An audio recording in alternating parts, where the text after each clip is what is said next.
क्या में है कि हमें परम धाम या परम पद प्राप्त नहीं होना, हम परम धाम में रह रहे हैं, परम पद में रह रहे हैं। अपशुष्क फलादि भक्षयन, यहां थोड़ा जबान को संभालिए, चटोरापन हटाइए। जो रहनी सुधारनी है वो सबसे यहीं से गिरता है साधक। ये जबान अगर, तो फिर ये हर इंद्री को प्रेरित करेगी और सतमार्ग से भ्रष्ट कर देगी। देखो खेल है, आप भगवान के तो माया भी भगवान की, कोई किसी और की नहीं है कि वो डर जाएगी तुमसे। अगर अध्यापक ने पढ़ाया है तो प्रश्न भी वही करता है, और पास भी वही करता है और फेल भी वही करता है। और कोई भी प्रश्न आपकी क्षमता से बाहर नहीं होता, जो पढ़ाया जाता है वही प्रश्न होता है। ऐसा नहीं होता कि पढ़ाए कक्षा 5 की बात और प्रश्न करे 10-12 का, ऐसा नहीं होता। आप जिस स्थिति में लाए गए हैं, आपको जो स्थिति का उपदेश दिया गया है, उसी के अनुसार आपको प्रश्न होगा। हमारी रसेंद्री बहुत हमको गिरा देती है, बहुत होश में। अगर हम सात्विक भोजन करेंगे, अल्प भोजन करेंगे, तो विक्षेप से बच जाएंगे। जो आपका मन बार बार भजन से हटकर भोगों में जाता है, ये विक्षेप है। जो पूर्वकृत पापों से अंतःकरण मलिन है, वो क्षण में नष्ट हो जाएगा। आप एकाग्रचित होकर जो ही प्रियालाल के स्मरण, वो भस्म हो जाएगा, उसमें सामर्थ्य नहीं। ये विक्षेप बहुत घातक है।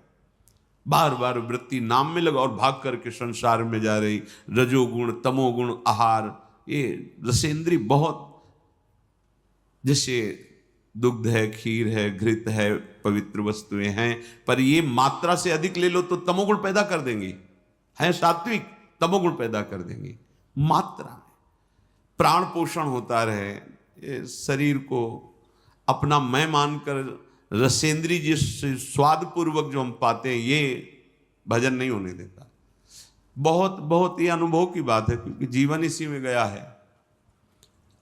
अगर हमारा भोजन सात्विक हो, अल्प है, तो आप देखो पहले जैसे एकादशी रहते थे तो स्वाभाविक उस दिन ज्यादा भजन होता था थोड़ा।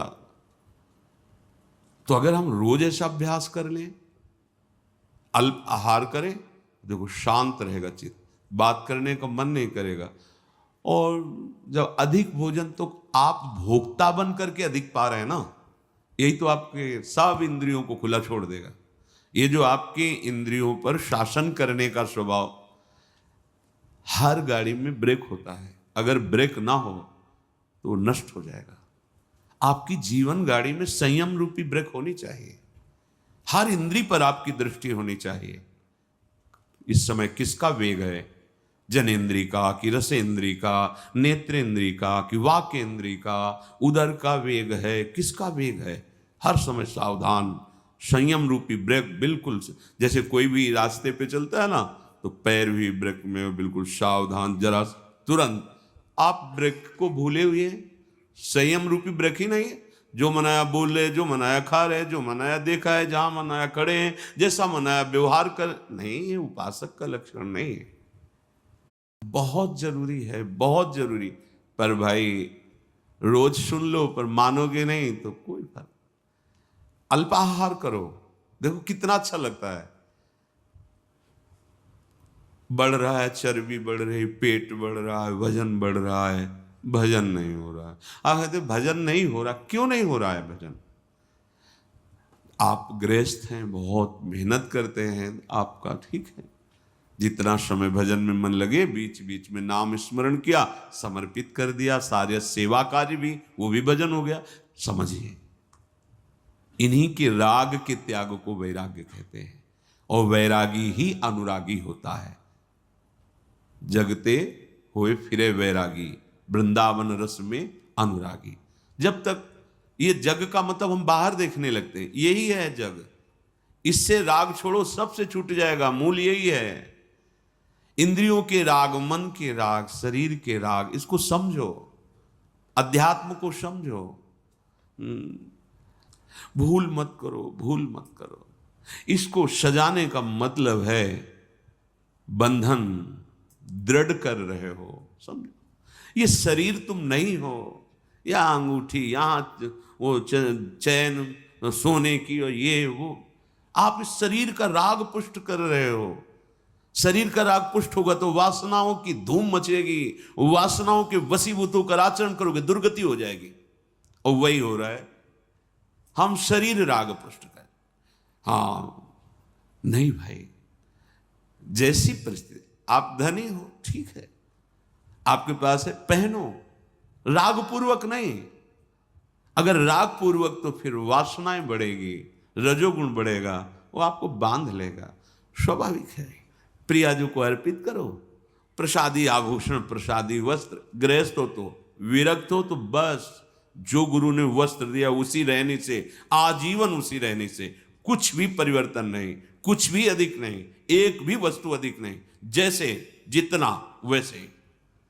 विरक्त होने के बाद शरीर का श्रृंगार नहीं, ये शरीर का श्रृंगार नहीं है, ये दासत्व है। वृंदावन की रज और स्वामिनी का प्रसादी चंदन और गुरु परंपरागत तिलक की आकृति, ये हमारे शरीर का श्रृंगार नहीं है, ये हमारी स्वामिनी जी के दासत्व का स्वरूप है। लेकिन किसी भी तरह से शरीर को श्रृंगारित करना, राग को पुष्ट करना है। श्रीपाद कह रहे अप शुष्क फलादि भक्षयन, रूखा सूखा फल अन्न जो मिल जाए, भक्षयन प्राण पोषण के लिए डाल लो, उस पे बुद्धि अपने। जहां सुनते हैं ना, क्या है आज खीर, आज ये, आज वो वस्तु, तो पहले आपका चिंतन बना, संभालना, चिंतन बना रागात्मक। अच्छा, आप एकाग्र हुए, हर्षित हुए, गए, वो वस्तु तो बाद में सेवन करेंगे, वृत्ति तो पहले आपने खराब कर ली। आपको सुनकर हर्ष नहीं होना चाहिए। अगर भगवत प्राप्ति करनी है तो प्रियाजू का प्रसाद है, बस इतनी बुद्धि रखनी। वो क्या क्या है ये मुझे नहीं देखना है, प्रियाजू का प्रसाद है, वो जैसा भी हो, वो हमारी लाड। प्रसादम स्वामिन्या स्वकरदत्तम प्रणेता। श्री स्वामिनी जी ने प्रेम पूर्वक कृपा करके हमें जो स्वाद पाते हुए अब प्रसाद दिया, हम उससे पाते हैं, उससे अपने प्राणों का पोषण करते हैं। नाम वाणी से स्वरूप का पोषण होता है और प्रगट प्रसाद से देह का पोषण हो रहा है। अगर हम नाम वाणी में चित्त नहीं दिया तो शरीर पोषण को भी संभाल नहीं पाएंगे। पक्की बात समझो। अगर हम नाम वाणी, तो फिर नाम वाणी से विस्मृत है तो ये अनुभव की बात कहते हैं, प्रसाद पाते हुए भी आपका संयम नहीं रहेगा। नाम वाणी सेवक शरण सदा रहे, अनत नहीं विश्राम, कै वाणी हरिवंश की, कै हरिवंश। या तो भगवत लीला भरे पद गुनगुना रहे हैं, नाम मंत्र चल रहा है, स्वरूप का पोषण। अगर स्वरूप का विस्मरण तो देह भाव में विचरते हुए फिर बात नहीं बनेगी। प्रभु का प्रसाद देह पोषण और नाम वाणी स्वरूप पोषण, ये बैठा लो अपने हृदय में। अगर आप स्वाद बुद्धि से भोक्ता बन करके पाओगे तो नाम वाणी चला ही नहीं सकते। किसी भी इंद्री को बढ़ावा देना अपने भजन को नष्ट कर देना है।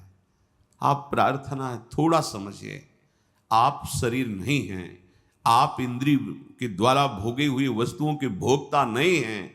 आप स्वरूप में स्वयं अखंडानंद हैं, स्वयं भगवदानंद हैं। आप अपने आनंद को भूलकर जो शरीर भाव से विषयों में विचर रहे हो, कभी आनंद का अनुभव नहीं होगा। आप लौटोगे तो देखेंगे आपके अंदर कोई इच्छा ही नहीं रह जाएगी, इतना अंदर आनंद भरा हुआ है। आनंद समुद्र हो तुम। कैसे समझाएं? पानी में मीन पियासी, मुँह सुन सुन आवे हासी। महापुरुष जन कहते हैं, पानी में मीन पियासी, मुँह सुन सुन आवे हासी। अरे आनंद सिंधु के मध्य में वास करने वाले आनंद सिंधु, तू इन बिंदुओं से, ओस कणों से अपनी प्यास बुझाना चाहता है। हंसी की बात है, तू आनंद समुद्र में है, आनंद सिंधु मध्य तो वासा, और मर कहा रहा है, ओस कणों से प्यास बुझाना चाहता है। रसेंद्री को संभालिए, बार बार प्रार्थना है, नहीं पछताओगे। ऐसे ही दिन कटते चले जाएंगे, ऐसे ही दिन। जब भजन में मन लगता है ना तो सब कुछ व्यर्थ लगता है। आप जिस कार्य के लिए निकले हो या जिस कार्य के लिए आप वृंदावन वास कर रहे हो या सत्संग सुन रहे हो, आपकी कितनी तन्मयता है? आप देखते हो अपनी वृत्ति को कहाँ है? कितनी देर मंत्राकार रहती है, कितनी देर प्रभु में रहती है, कितनी देर विषयों का चिंतन करती। देखो आप अंदर, वही बहिर्मुख बने प्रपंचा आसक्त। कैसे कैसे उस परमानंद का अनुभव करो? हम कहते जो गृहस्थ में है, थोड़ा नाम जप कर रहे हैं, वो अपने गृहस्थ कार्य को भगवत समर्पित कर रहे हैं, ठीक है। आपके लिए तो 24 घंटे प्रभु ने केवल भजन के लिए दिया है। जो वृंदावन वास कर रहे हैं, वैराग्य भाव से रह रहे हैं, 24 घंटे भजन के लिए, प्रमाद के लिए तो कोई एक मिनट भी आपके लिए नहीं है। अब आपको क्या चिंता है? ना आपको शरीर पोषण की चिंता है, ना आपको, सब प्रियाजू के चरणों में अर्पित कर दिए। तो अब एक मिनट भी भजन छोड़ना ये आपके लिए बहुत हानिकारक है।